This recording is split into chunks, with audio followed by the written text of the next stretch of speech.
नमस्कार, मी भीमराव कडाळे पाटील, BKP 24 मराठीमध्ये आपलं सर्वांचं स्वागत। आज नवीन दिवस, नवीन विषय, नवीन दिवसाची नवीन अशी चर्चा।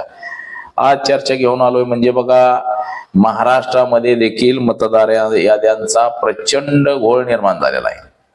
आमचे जे निवडणूक अधिकारी जे आहेत चोकलिंगम साहेब आणि निवडणूक आयुक्त आहेत दिनेश वाघमारे, या दोघांनी देखील राज ठाकरे, उद्धव ठाकरे, शरद पवार, जयंत पाटील हे जे महाविकास आघाडीचे जे नेते सगळे गेलेले आहेत, ह्या सगळ्यांना उद्धटपणे आणि उर्मटपणे उत्तर दिलेले आहेत।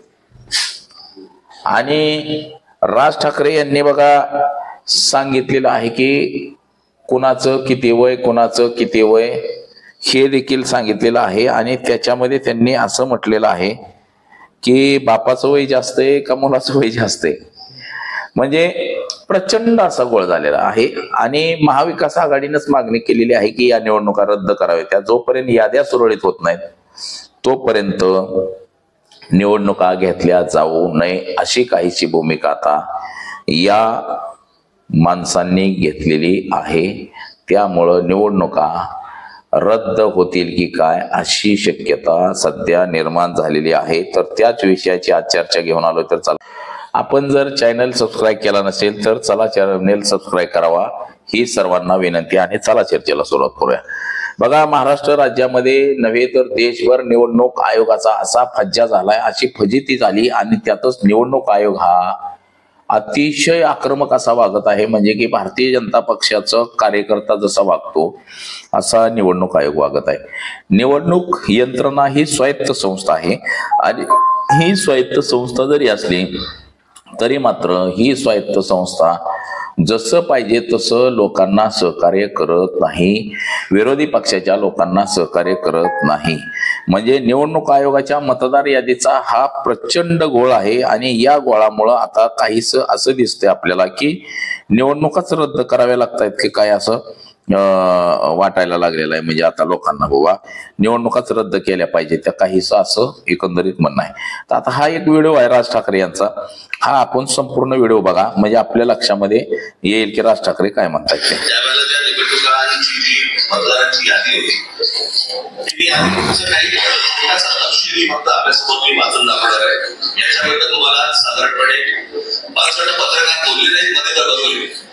आपण कॅमेरामॅनचं शांत बरोबर, कारण आपल्या कॅमेराचं सगळं टिकतंय, परत आपण पण बोलताय। 2024 अगोदरची जी यादी आहे त्याच्यामध्ये फक्त काही नावं आपल्याला फक्त अभ्यासक्रम मी वाचून दाखवतो, म्हणजे साधारणपणे यादीमध्ये काय प्रकारचा घोळ आहे हा आपल्याला आणि महाराष्ट्राला लक्षात येईल। मतदारसंघ 160 कांदिवली पूर्व, नाव धनश्री कदम, वडिलांचे नाव दीपक कदम, वय वर्ष 23। आता वडिलांच्या डिटेल्स, नाव दीपक रघुनाथ कदम, वडिलांचे नाव रघुनाथ कदम, वय 117। मतदारसंघ 161 चाकूर, नाव नंदिनी महेंद्र चव्हाण, वडिलांचे नाव महेंद्र चव्हाण, वय वर्ष 124, वय 124। आता वडिलांच्या डिटेल्स, नाव महेंद्र कुमार श्रीनाथ चव्हाण, वडिलांचे नाव श्रीनाथ चव्हाण, वय 43। कोणी कोणाला काढले तेच कळत नाही।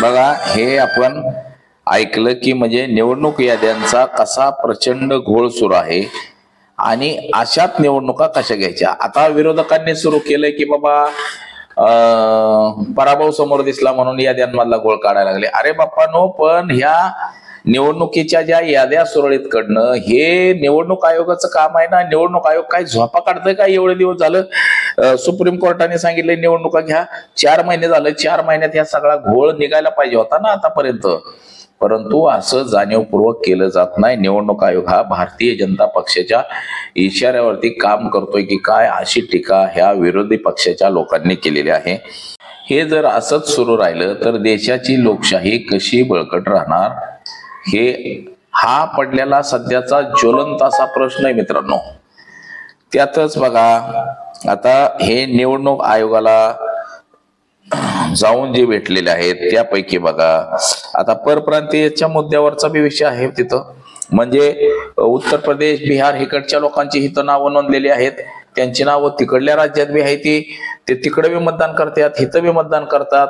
म्हणजे हा निवडणूक यादीचा जो घोळ आहे, फ्रॉड पद्धती आहे, ही फार मोठ्या पद्धतीनं सुरू आहे. आता जे भारतीय जनता पक्ष ते सांगतोय की आम्ही ह्या निवडणुका जिंकणार आहे, तर त्या कशा जिंकणार आहे, तर त्याचे हे सध्याचं चित्र आहे, विदारक चित्र आहे, ज्वलंत उदाहरण आहे की निवडणुका कशा जिंकणार आहे. आता त्या निवडणूक आयोगाला जे भेटण्यासाठी गेले होते बघा, त्यात प्रमुख नेते होते शरद पवार, उद्धव ठाकरे, राज ठाकरे, जयंत पाटील शेकापचे, बाळासाहेब थोरात, अनिल देसाई, अरविंद सावंत, अनिल परब आणि जयंत पाटील राष्ट्रवादी काँग्रेसचे, शशिकांत शिंदे, जितेंद्र आव्हाड, रईस शेख, संदीप देशपांडे, आदित्य ठाकरे, प्रकाश रेड्डी. म्हणजे अशी लोक निवडणूक आयोगाला भेटायला गेली होती. त्यानंतर बघा दुसऱ्यांदा परत अजून एकदा काल भेटण्यासाठी गेले होते. काल त्यामध्ये शरद पवार नव्हते, बाकीचे सगळे नेते होते. या सगळ्या नेत्यांनी आता अशी मागणी केलेली आहे की बाबा ह्या निवडणुकाच घेऊ नका, जोपर्यंत ह्याच्यामध्ये याद्यांमध्ये घोळ आहे तोपर्यंत निवडणुका घेऊ नका, अशी काहीशी विनंती या सगळ्या लोकांनी केलेली आहे. आणि या आता निवडणूक आयोग काय करतोय ते देखील बघणं गरजेचं आहे. आता निवडणूक आयोगाची जी भूमिका आहे ही निपक्षपातीपणाची असली पाहिजे असं सगळ्यांना वाटतं, परंतु निवडणूक आयोगच जर पक्षाच्या कार्यकर्त्याप्रमाणे जर वागायला लागला तर मात्र कसं काय होणार. म्हणजे भयानक आहे मित्रांनो हे. आणि हे षडयंत्र म्हणायचं का काय म्हणायचं का काही म्हणा बाबा, पण हे भयानक आहे. आणि अशा काही कारणांमुळं देशाची लोकशाही कुठंतरी धोक्यात येताना आपल्याला दिसते. माझ्या अगोदर सुद्धा अनेक युट्यूबर्सनी व्हिडिओ बनवलेले आहेत याच विषयावरचे. प्रत्येकानं हेच सांगितलेलं म्हणजे बघा कुठच्याही संस्थेबद्दल जर आपल्याला आक्षेप असेल तर त्या संस्थेचं काम असतं की जो त्या माणसाचा आक्षेप आहे तो आक्षेप दूर करणं. म्हणजे आज निवडणूक आयोगाचं काम आहे, निवडणूक आयोगाला दिलेलं हे सगळं काम आहे. जर याद्यांमध्ये घोळ आहे तर निवडणूक आयोग का शांत आहे, निवडणूक आयोगाने हा याद्यांमधला घोळ काढला पाहिजे आणि जेवढा घोळ काढता येईल तेवढा काढण्याचा प्रयत्न निवडणूक आयोगाने केला पाहिजे. म्हणजे जी विरोधी पक्षाची मागणी आहे, जिथं जिथं बाबा डबल टिबल चोबल असं मतदार आहे. पाठीमागच्या काळामध्ये आपण पाहिलं की राहुल गांधी यांनी तर एका माणसाचं 4 राज्यात मतदान आणि 4ही राज्यात त्यांनी मतदान केलंय. आता एका राज्यात जर दोनदा एकाच दिवशी मतदान होतं तर त्या ठिकाणी त्यांनी कसं मतदान केलं असेल. म्हणजे हे भयानक झालेलं आहे. हे कोण ऑपरेट करतोय, एकाच मोबाईलवरती 50-50 100-100 SMS जात आहेत, OTP जातोय, हे करतंय कोण नेमकं हे देखील शोधणं गरजेचं आहे. आता अशा काही कारणांवरून पोलीस स्टेशनला तक्रारी देखील झालेल्या आहेत, परंतु त्यावर साहजिकच काहीच केलं जात नाही त्या तक्रारीवरती. म्हणजे कारवाई शून्य असते त्याच्यावरती. मग हे जर असंच चालत राहिलं तर देशामध्ये निवडणूक आयोगाच्या विरोधात मोठा असंतोष निर्माण होऊ शकतो. तसंच भारतीय लोकशाही बद्दल देखील मोठा असंतोष निर्माण होऊ शकतो. त्याच्यासाठी निवडणुका ह्या पारदर्शकतेनं घेणं गरजेचं आहे आणि निवडणुका निपक्षपातीपणाने निवडणुका होणं गरजेचं आहे. परंतु विरोधकांचं असं मत आहे की असं होताना आम्हाला काहीही दिसत नाही. म्हणजे जाणीवपूर्वक निवडणूक आयोग हे या लोकांना कुठंतरी पाठीशी घालतंय, त्यांना मदत करतंय असं आम्हाला दिसतंय. त्यामुळं त्यांनी आक्षेप घेतलेला आहे. राज ठाकरे यांनी तर पत्र दिलेलं आहे की बाबा ह्या निवडणुका सध्या पुढे ढकलाव्या. म्हणजे जोपर्यंत मतदार याद्यांचा घोळ निघत नाही तोपर्यंत निवडणुका घेऊच नका, निवडणुका रद्द करा सध्या, अशी काहीशी मागणी या विरोधी पक्षाच्या लोकांनी देखील केलेली आहे. परंतु याला उत्तर म्हणून निवडणूक आयोग देत नाही, याला उत्तर हा भारतीय जनता पक्ष देतो. आणि भारतीय जनता पक्ष सांगतो की या विरोधकांच्या पायाखालची वाळू सरकलेली आहे, पराभव समोर दिसतोय, म्हणून काहीच हे असं सांगतायत की निवडणुका रद्द कराव्या. म्हणजे आज काय चाललंय महाराष्ट्रामध्ये, देशामध्ये सगळीकडे मतदार याद्याचा गोंधळ आहे, फ्रॉड झालं म्हणून कालवा केला जातोय. परंतु ही यंत्रणा सक्षम करणं हे निवडणूक आयोगाच्या हातात आहे. आणि जी नावं कमी होत आहेत आणि पुन्हा ऍड होत आहेत अशी वेगवेगळी, तर हे म्हणजे जसं आधार कार्ड नोंदलेलं आहे देशभरात एकच नंबर, अशा पद्धतीनं ते QR कोड सहित ते आधार कार्ड आलं पाहिजे आणि देशामध्ये एकच नंबर आधारला असला पाहिजे. असंच काहीसं मतदार यादीचं सुद्धा तयार केलं पाहिजे की देशात एकच मतदार कार्ड, दुसरं डुप्लिकेट बनवता आलं नाही पाहिजे. अशी काहीतरी यंत्रणा सध्या तरी अस्तित्वात आणणं गरजेचं आहे. आणि तेव्हाच बघा सुसंस्कृत सुसज्ज अशी प्रक्रिया निवडणुकीची पार पडू शकते. आणि ही प्रक्रिया निपक्षपातीपणाने पार पडली पाहिजे.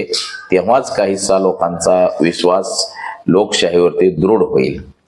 आणि बघा आता ही मागणी केलेली आहे या लोकांनी की निवडणुकाच रद्द कराव्या. काय आता होतंय काय माहिती, पुढे जाऊन अजून समजा निवडणुका झाल्या, भारतीय जनता पक्ष जर सत्तेत आला तर मात्र देश पातळीवरती मोठा उद्रेक होतोय की काय, हेच कुठेतरी आपल्याला पाहायला मिळते की काय. परंतु अशा गोष्टी घडू नये हेच या व्हिडिओच्या माध्यमातून आपल्याला सांगावं, तसंच निवडणूक आयोगाला देखील सांगावं असं वाटतं. तर आज एवढंच. कॅमेरामन अनिकेतसह मी भीमराव कडाळे पाटील, BKP 24 मराठी, इंदापूर, पुणे.